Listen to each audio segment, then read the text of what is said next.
Let's talk about the history of using saphenous vein. The first bypass surgery that was ever performed was in 1960 by Dr. Getz, and he performed a right internal mammary artery to a right coronary anastomosis. So that was remarkable. That is not that long ago, actually, in the terms of medical history. That's not that long ago. In 1967, a Dr. Rene Favaloro performed the first bypass grafting using vein as the conduit.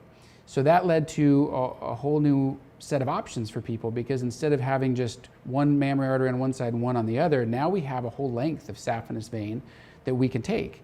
The saphenous vein is usually chosen because it's easy to get to, it's superficial, it can be taken at a different time than the mammary can be taken, it's long, it runs from the ankle all the way up to the groin, and because of the nature of the venous drainage of the leg, there's redundancy in the system. So we can take that vessel out and we can use that, and the blood can still find its way out of the leg without causing excessive swelling. All right, so fast forward now to 1986. That is when they studied the left internal mammary artery graft, and they found that it had superior patency, or the ability for it to stay open long term.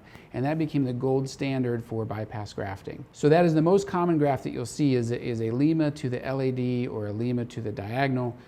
The second most common graft you'll see is using saphenous vein. So let's talk about types of harvest. There's different ways to get vein out of the leg. There's different ways to get radial arteries out of the arm. The original way of harvesting the saphenous vein was what we call open harvesting, which is a long incision that runs down the length of the leg. People would use scissors to dissect the tissue away from the saphenous vein. Any branches that they encounter would be tied and cut, and then the vein is ligated proximally and distally and taken out. Then it can be cut to size, it's ready to be used. The benefits to taking the saphenous with an open technique is that it doesn't require any special instruments. You basically use the same instruments that you would use for a vascular case. So it's no additional cost, it's easy and it's convenient. The problem though is that this incision is painful because it's so long.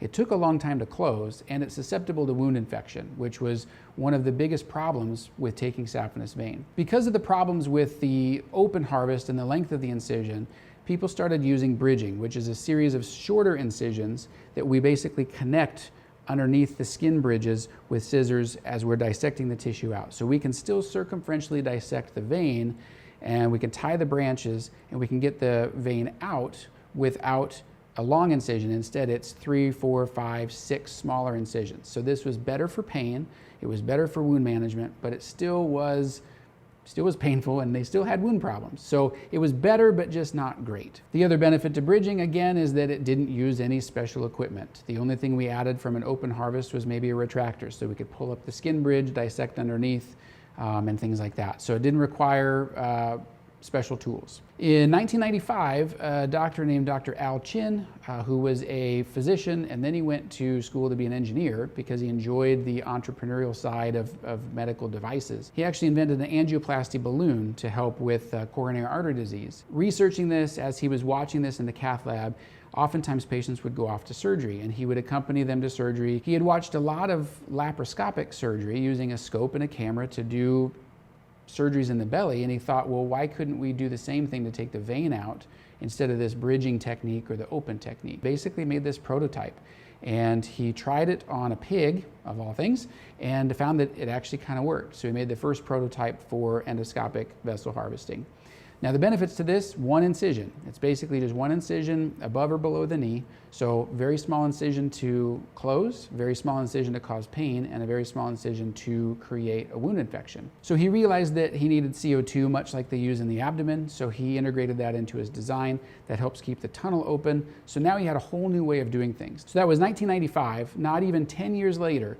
The Society for Minimally Invasive Cardiac Surgery said that EVH, or endoscopic vessel harvesting, was the new gold standard for harvesting conduit for bypass surgery. That's pretty incredible. So the obvious benefits are a small incision takes less time to close, it takes less time to heal, and it causes less pain. Patients loved it though, and the patients that had open harvesting or bridging and that then needed to redo surgery by the time EVH was on the scene, patients said, oh, I don't want to feel this leg pain. Oh, my dad had such terrible leg pain. I'm not looking forward to that. We said, oh, we don't need to worry about that anymore. And I even had a blind patient who had had a previous surgery. He complained about the leg pain before surgery. He said, oh, I don't want that. I don't want to go through that again. It was terrible. And the morning after surgery, he woke up and I checked on him. He said, why doesn't my leg hurt? That's what I remember from last time, and my leg is killing me. I said, no, we took vein from your leg. We just used a small incision and a scope. And he was blown away because he didn't even know it was there. So that to me was a testimony to how much patients like it and how important it is that we learn how to do it well.